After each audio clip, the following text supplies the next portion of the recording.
statement, it was easy to miss some of the other announcements made by the Chancellor, one of which was to double the amount the government is spending on energy efficiency measures with a further £6 billion. It's aimed at reducing energy consumption from buildings and industry by 15% by the end of the decade. Well, joining me now is Carl Arntzen. He is the Chief Executive of the UK boiler manufacturer Worcester Bosch. Carl, welcome to you. I assume you must have been delighted at this. It's very good news for your business. Well, it was definitely welcome news to see some funding being put towards renovating our existing old housing stock. And I think it's definitely a step in the right direction. But what we're looking for from government now is to follow that up with much longer term thinking and longer term planning. Now, I think you said on the day you hoped this wasn't a half-hearted quick fix to a long-term problem. What did you mean by that?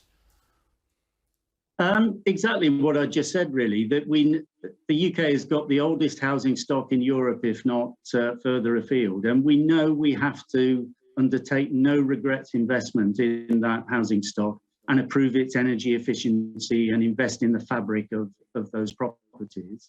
And that's really a long-term strategy that we have to follow and deploy.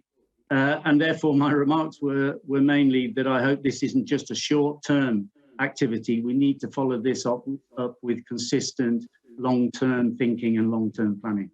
Sure. I mean, an extra £6 billion, though, doesn't exactly sound half-hearted. No, but when you look at, there's 28 million homes in the UK, significant proportions of those are old Victorian, Georgian housing stock.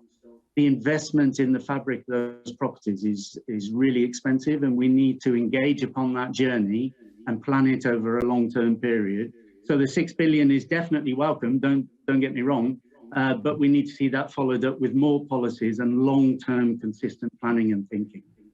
Do we need to be a bit less emotional about our housing stock and a bit more like the Japanese who knock down buildings on a fairly regular basis and replace them with more energy efficient constructs? That's an interesting question and an interesting challenge. As I said, we've got the oldest housing stock certainly in Europe, and our old beautiful looking Georgian Victorian houses were never designed for central heating systems in the first place. And now we're trying to decarbonize those central heating systems. A lot of the technology that we're using to do that is really not suited to those old buildings and old domestic dwellings.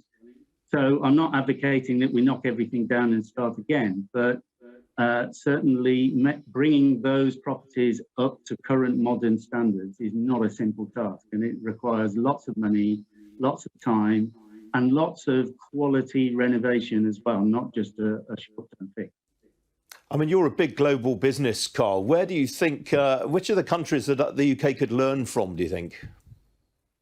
Well, being part of the Bosch Group, you know, we're part of a German corporate. In Germany, they've been investing in the fabric of their homes, building energy efficient homes for decades now, and actually installing heating systems that then run very efficiently on low temperature systems.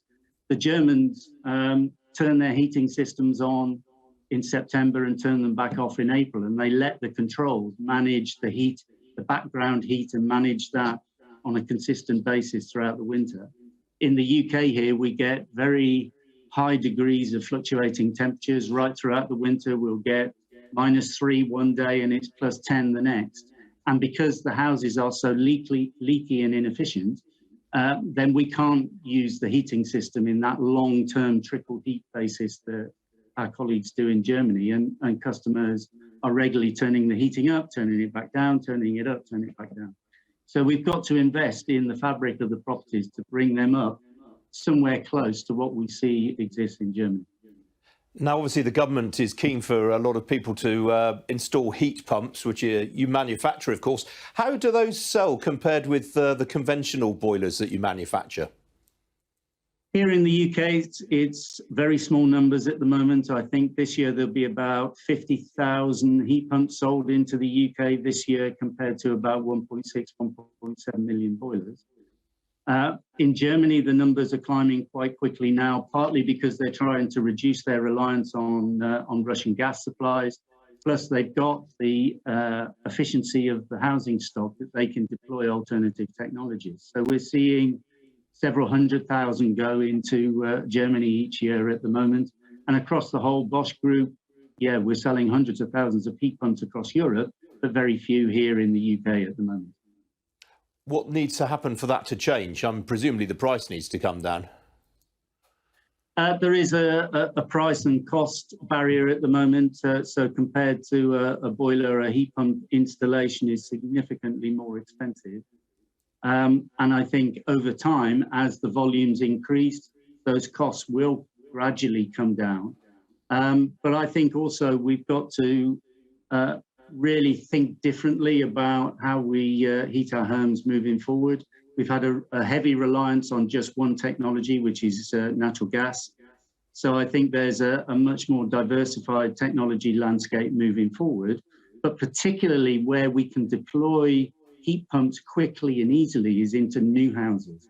And the regulations for that were due to come in originally in 2016, and now we are bringing that regulation in 2026. So quite while we're waiting another 4 years to build zero carbon homes in new houses is just beyond me. That's fascinating. So the politicians need to pull their finger out. As always, they need to think long term and think consistently so that we can then invest for that medium long term. All right, very tactful answer, sir. Good to talk to you this morning. Thank you. Thank you. Some other business news stories for you now. And Halfords announced plans this morning to recruit 1,000 new employees during the next year. The motoring and cycling services and products retailer said it was seeking to